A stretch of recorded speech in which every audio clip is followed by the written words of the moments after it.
আজ আমরা আলোচনা করব, যদি আপনার হাতে টাকা না থেকে তাহলে আপনার কি করা উচিত। কারণ এমন অনেক লোক আছে যারা অর্থ উপার্জনের জন্য খুব পরিশ্রম করে, কিন্তু টাকা তাদের হাতে থাকে না, তা কোনো না কোনোভাবে বেরিয়ে যায়, যার কারণে তারা খুব চিন্তিত থাকেন। কারণ বর্তমান সময়ে প্রতিটি মানুষই চায় তার হাতে টাকা থাকুক, যাতে সে তার প্রয়োজনে খরচ করতে পারে। জ্যোতিষশাস্ত্র মতে এর পিছনে কিছু সমস্যা থাকে, যার কারণে ব্যক্তি অর্থ সংকটে পড়ে এবং তার হাতে টাকা টিকছে না। তাই আজকে আমরা এমন কিছু ব্যবস্থার কথা বলবো, যার মাধ্যমে আপনার হাতে টাকা পয়সা আসবে এবং থাকবে। এই প্রতিকারগুলোর মধ্যে যে কোনো একটি প্রতিকার আপনাকে অবশ্যই করতে হবে, কারণ লক্ষ্মী যখন আপনার কাছে থাকছে না, তখন অনেক দোষ ত্রুটি আছে আপনার জীবনে। আপনি যদি অন্তত একটি প্রতিকার গ্রহণ করেন এবং মা লক্ষ্মীকে খুশি রাখেন, তাহলে আপনার হাতে টাকা থাকতে শুরু করবে।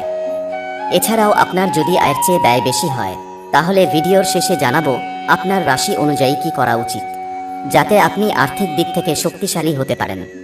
চলুন জেনে নেওয়া যাক, হাতে যদি টাকা না থেকে তাহলে কি করা উচিত। 1. আপনার হাতে যদি টাকা না থেকে তাহলে বৃহস্পতিবার আপনার নারকেলের প্রতিকার করা উচিত।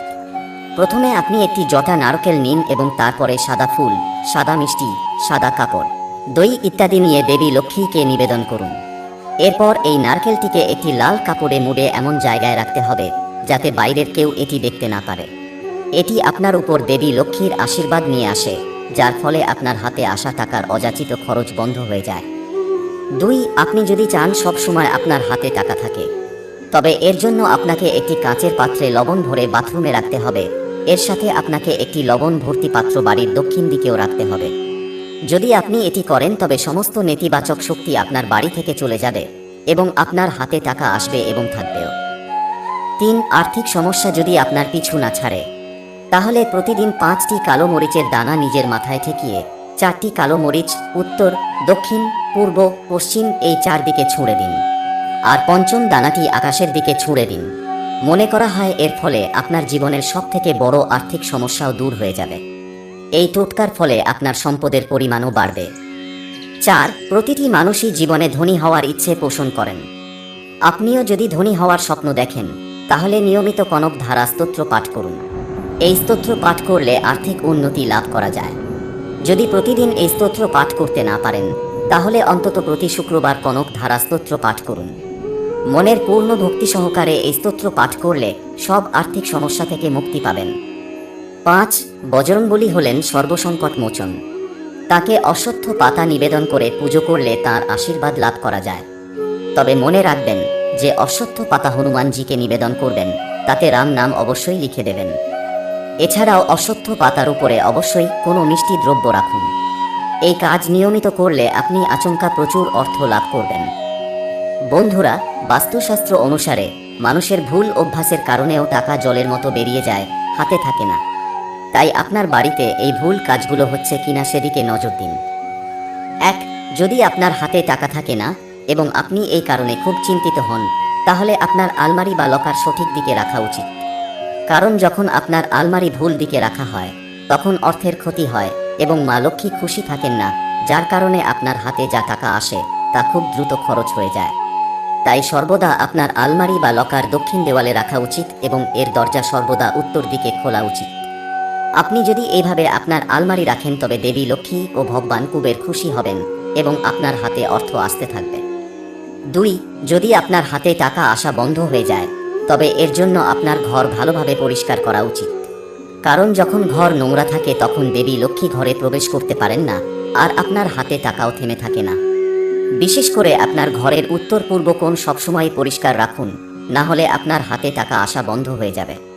এর পাশাপাশি ঝাড়ুটি সবসময় এমন জায়গায় রাখা উচিত যেখানে এটি কেউ দেখতে পাবে না, কারণ এটির উপর মানুষের চোখ ও পা পড়লে মা লক্ষ্মী রেগে যান, কারণ শাস্ত্রে ঝাড়ুকে মা লক্ষ্মীর রূপ বলে মনে করা হয়।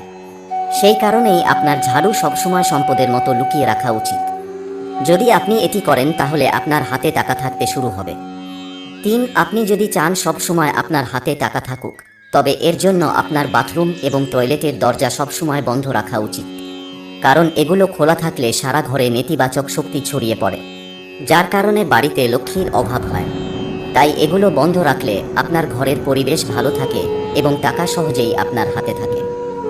এর পাশাপাশি আপনার বাড়ির মধ্যে কাঁটাযুক্ত গাছ লাগানো উচিত নয়, সেগুলি বারান্দায় বা বাড়ির ভিতরেও লাগাবেন না, কারণ তারা নেতিবাচক শক্তি উৎপন্ন করে।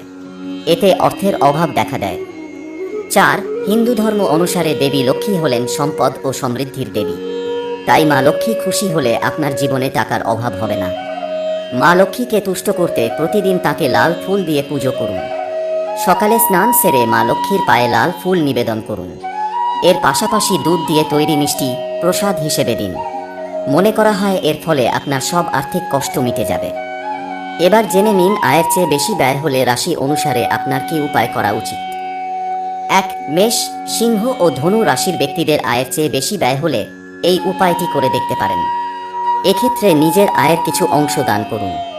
অসহায়দের খাবার দাবার দান করলেও সুফল পাবেন।